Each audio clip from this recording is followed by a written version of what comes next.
Hi, my name is Jacqui-lee Pryce and welcome to Shadowboxruk. Oh, hi and welcome to Rachel Ball. How you doing, Rach? I'm good. I'm good, thank you. So I'm seeing a little bit of a black eye. Yeah, I bruise like a peach. Honestly, these days you only have to flick me, and I bruise. Honestly, it's ridiculous. My hands, I don't know if you could tell, they're like, Wow. yeah. Wow. Does that Well, happen after every fight? usually it happens on the one hand, but now I've got it on both.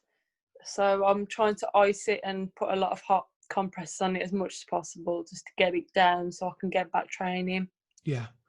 So that means that you hit hard. I must have done. I mean, I don't know whether, Shannon was saying before the fight, oh, she's going to be hitting thin air. Well, my hands would say otherwise. I can't lie. These are, bruises and genuine swelling on my hands from just that fight. They weren't like this before I went into the fight.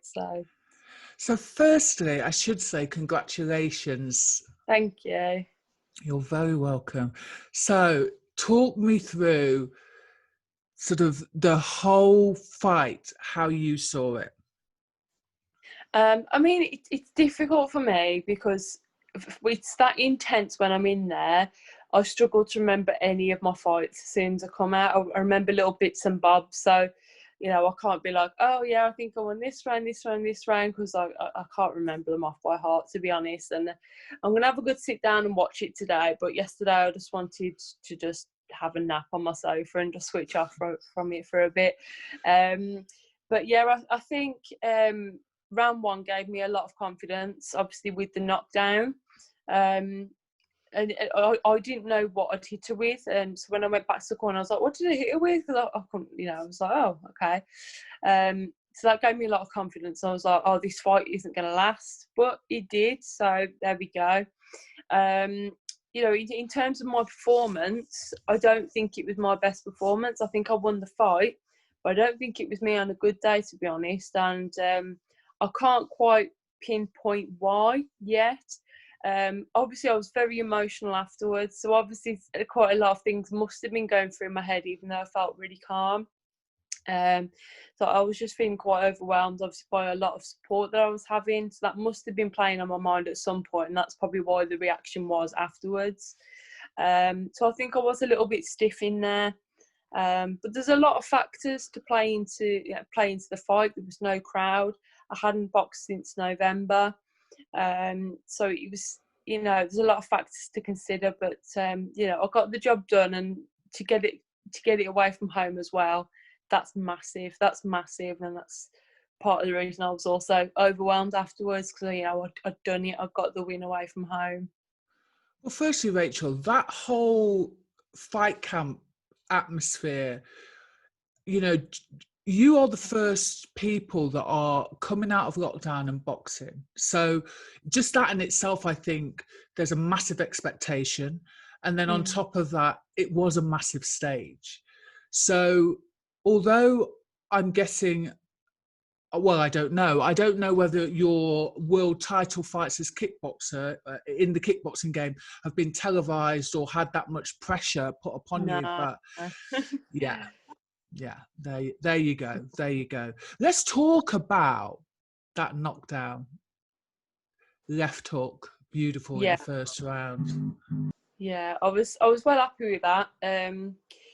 I thought I caught with the peach for a shot, and obviously I was under pressure from her kind of cascade of punches, and I just reacted, threw it back, and she went down.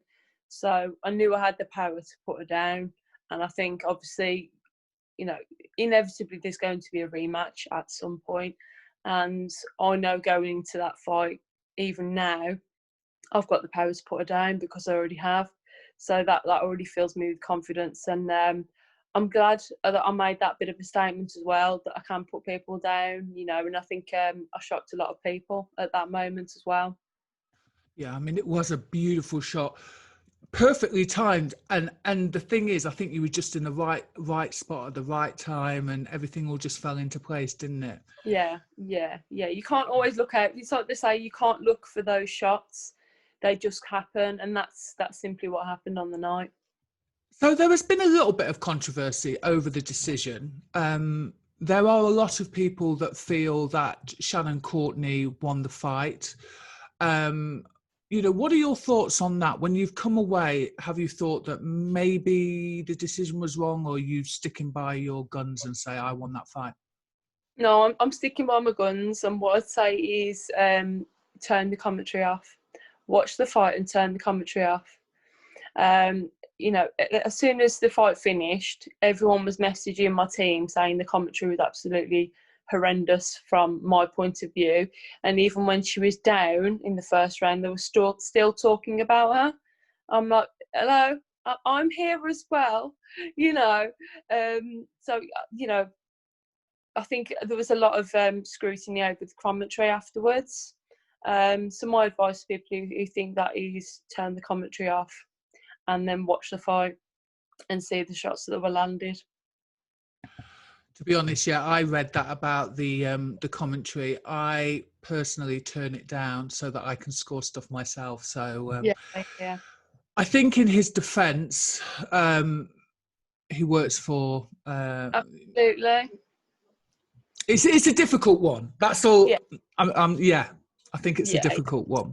Having said that, though, you have made a statement, my friend. Yeah.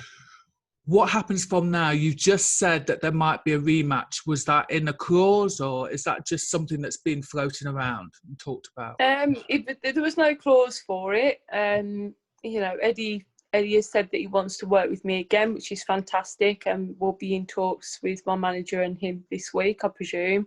I went in to see Shannon afterwards. I don't think she was particularly happy to see me, but I just wanted to, just show my respect and give her a hug and stuff, because it is hard having your first loss. And the first thing she said to me is, I want the rematch. I said, okay. I said, that's fine. So I know she wants it. She wants to make a point. She's got a point to prove now. And I'm happy to oblige with that. That's not a problem. I think it was a good fight for the fans. So why not? So I'm happy to have the rematch as and when it comes. I have to say, Rachel, one of the things that I've seen on social media is a lot of people have complimented how you have conducted yourself throughout this whole process, how humble you are, how likeable you are. That must be such a buzz.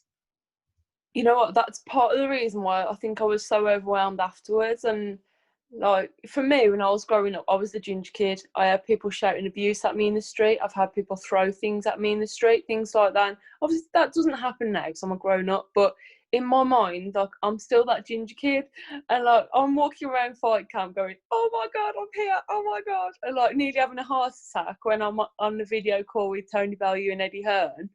And then I'm getting all these lovely things coming through saying, "Oh, what a lovely woman! I've really grown to like you." And I'm just like, I couldn't believe it. I couldn't believe it, because I feel like I'm a little geek, really, like getting overexcited about everything. And I've always prided myself in being a humble person. I truly am.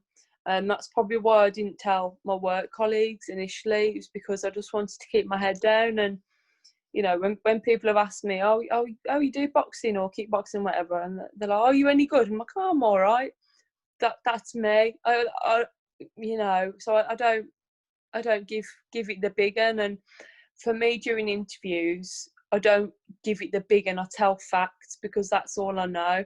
My job is to be evidence based in everything I do in terms of facts and things like that. So I'm trained in doing that. So when I'm asked for interviews about how training is, I genuinely give the truth. I don't give any BS really about how everything is. So I've just been really overwhelmed. The amount of messages I've had has been so touching.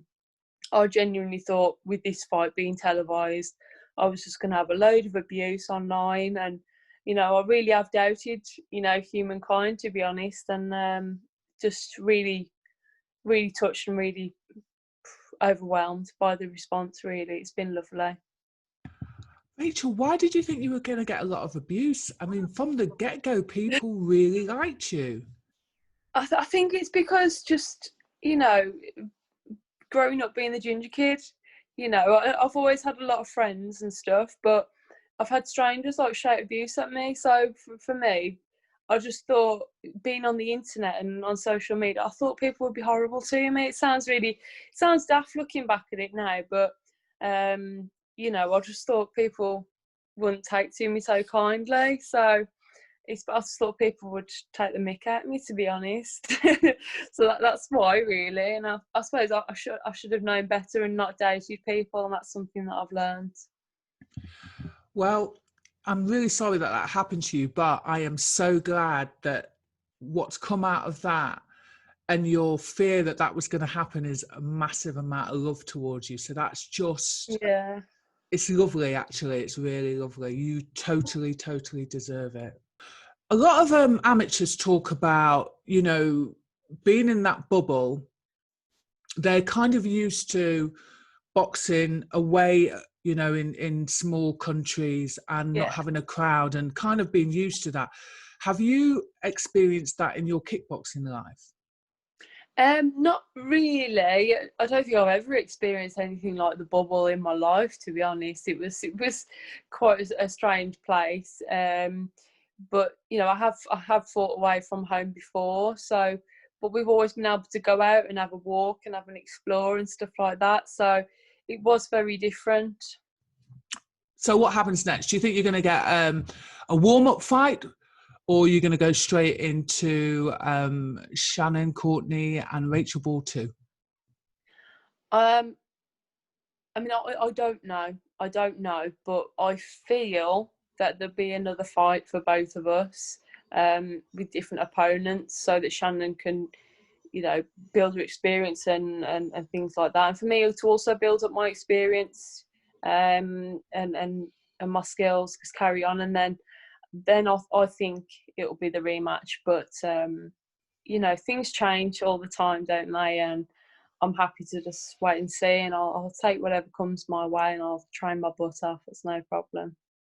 So are we back to work on Monday, or are you going to get a little bit of a break and time to yourself? No, I'm back to work tomorrow.